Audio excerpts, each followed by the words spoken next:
October 20, 1962. Early morning around 5 o'clock. -15 degrees temperature, 14,000 feet హైట్లో ఉన్న Himalayan mountains మొత్తం complete సైలెన్స్లో ఉన్నాయి. మన ఇండియన్ సోల్జర్స్ కూడా రొటీన్గా తమ బంకర్స్లో ఉన్నారు. వాళ్ళకి అప్పటికి తెలియని ఒక విషయం ఏంటి అంటే కేవలం కొన్ని నిమిషాల్లో బిగ్గెస్ట్ మిలిటరీ అటాక్ స్టార్ట్ అవబోతుంది అని.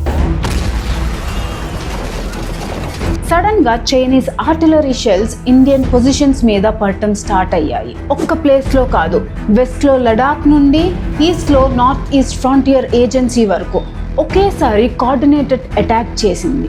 ఇండియా ఏదో బార్డర్ దగ్గర చిన్న చిన్న క్లాషెస్ ఎక్స్పెక్ట్ చేస్తే China full scale invasion launch చేసింది. నిజం చెప్పాలి అంటే 1962 వార్ గురించి చదివితే ఒక విషయం చాలా బాధ కలిగిస్తుంది. మన సోల్జర్స్ దగ్గర కరేజ్కి ఎప్పుడూ కొదవలేదు, కానీ రిసోర్సెస్ చాలా తక్కువ. హిమాలయస్లో మైనస్ టెంపరేచర్స్ ఉన్నాయి. చాలామంది సోల్జర్స్ దగ్గర ప్రాపర్ వింటర్ క్లోతింగ్ లేదు అండ్ స్నో బూట్స్ కూడా లేదు. చాలామంది సోల్జర్స్ ఫ్రాస్ట్ బ్రైట్ వల్ల అంటే చలి ఎక్కువ ఉండటం వల్ల ఫింగర్స్ అండ్ టోస్ కూడా డ్యామేజ్ అయ్యాయి. వార్ స్టార్ట్ అవ్వకముందే నేచర్తోనే ఫైట్ చేయాల్సిన పరిస్థితి. ఇక వెపన్స్ గురించి మాట్లాడుకుంటే మన సోల్జర్స్ చాలామంది యూజ్ చేసిన రైఫిల్ బోల్ట్ యాక్షన్ రైఫిల్, అంటే ప్రతి బుల్లెట్ ఫైర్ చేసిన తర్వాత మాన్యువల్గా రీలోడ్ చేయాలి. చైనీస్ సోల్జర్స్ దగ్గర మాత్రం semi automatic rifles, automatic weapons ఉండేవి. ఇది ఒక్కటే కాదు, వార్లో గన్ ఒక్కటే సరిపోదు కదా, బుల్లెట్స్ కూడా బ్యాటిల్ ఫీల్డ్కి రీచ్ అవ్వాలి. అదే మన బిగ్గెస్ట్ ప్రాబ్లం. అప్పట్లో హిమాలయస్లో ప్రాపర్ రోడ్స్ లేవు అండ్ వెహికల్స్ అన్ని ప్లేసెస్కి వెళ్ళేవి కాదు. So food, bullets, medicines soldiers వీపు మీద తగిలించుకొని తీసుకెళ్లేవారు. ఇప్పుడు మీరే ఆలోచించండి, మీ ముందు ఎనిమీ అటాక్ చేస్తున్నాడు, మీ దగ్గర లిమిటెడ్ అమ్యునిషనే ఉంది అండ్ సప్లైస్ రావడానికి అవర్స్ లేదా డేస్ పట్టే పరిస్థితి. సిచ్యువేషన్ ఎంత డిఫికల్ట్గా ఉంటుందో. ఇప్పుడు war first major battle field దగ్గరికి వెళ్దాం, అదే నంకాచు.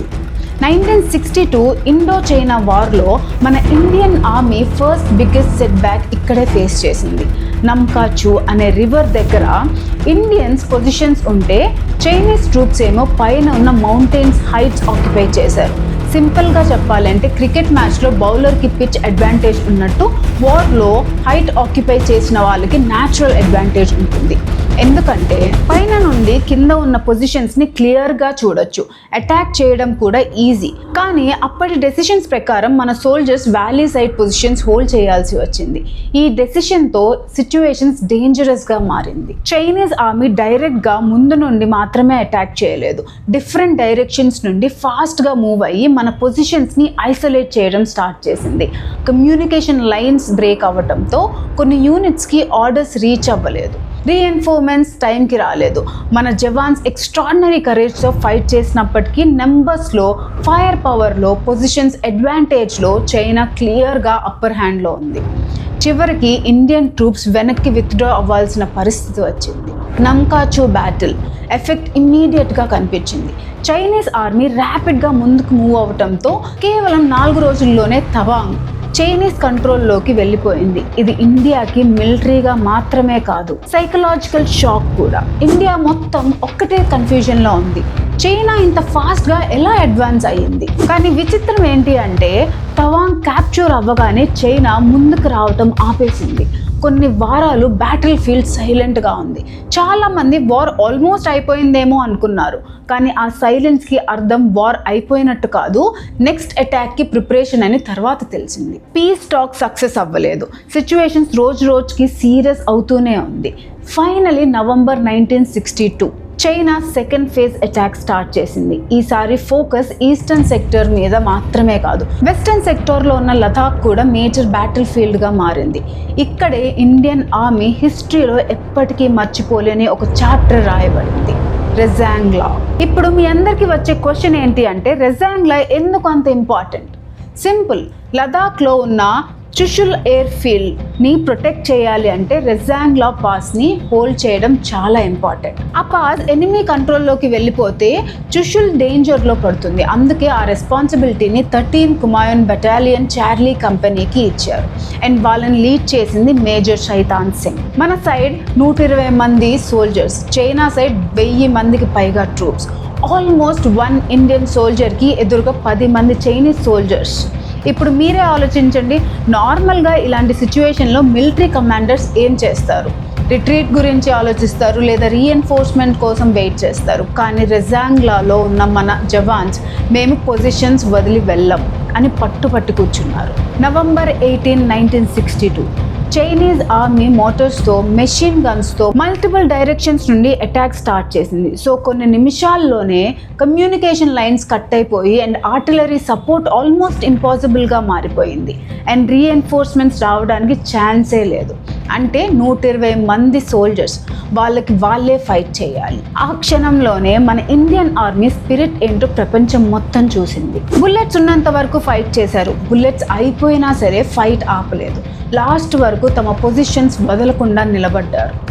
బ్యాటిల్ అయిపోయిన తర్వాత ఇండియన్ ఆర్మీ సర్చ్ టీమ్స్ అక్కడికి వెళ్ళినప్పుడు చాలామంది సోల్జర్స్ వాళ్ళ ఫైట్ చేస్తున్న డైరెక్షన్లోనే వెపన్స్ పట్టుకొని వీరమరణం పొందిన స్థితిలో కనిపించారు. అది చూసి బ్యాటిల్ ఎంత ఇంటెన్స్గా జరిగిందో అందరికీ అర్థమైంది. ఈ బ్యాటిల్లో 120 మందిలో 114 మంది వీరమరణం పొందారు. మేజర్ శైతాన్ సింగ్ కూడా తన సోల్జర్స్ని ఇన్స్పైర్ చేస్తూ చివరి వరకు ఫైట్ చేసి అమరుడయ్యారు. ఆయనకి India highest war time gallantry award Param Bir చక్ర పోస్ట్మస్లీ అవార్డ్ చేయడం జరిగింది. చైనీస్ క్యాజువాలిటీస్ ఎగ్జాక్ట్గా ఎంత అనే విషయం హిస్టారియన్స్ మధ్య డిస్కషన్ ఉన్నా ఒక విషయం మాత్రం అందరూ ఒప్పుకుంటారు. రెజాంగ్లా బ్యాటిల్ ఇండియన్ ఆర్మీ కరేజ్కి ఒక సింబల్గా నిలిచిపోయింది. ఇప్పటికీ వరల్డ్ మిలిటరీ అకాడమీస్లో ఈ బ్యాటిల్ని ఎక్స్ట్రాడినరీ లాస్ట్ స్టాండ్ ఎగ్జాంపుల్గా డిస్కస్ చేస్తారు. కానీ ఒక బ్యాటిల్ హీరోయిజం వార్ రిజల్ట్ని మార్చలేదు. ఓవరాల్ బ్యాటిల్ ఫీల్డ్ సిచ్యువేషన్లో ఇండియా హెవీ లాసెస్ ఫేస్ చేసింది. ఢిల్లీలో టెన్షన్ పీక్కి చేరింది. ప్రైమ్ మినిస్టర్ నెహ్రూకి సిచ్యువేషన్ వాళ్ళు ఎక్స్పెక్ట్ చేసిన దానికంటే చాలా సీరియస్గా మారింది అని అర్థమైంది.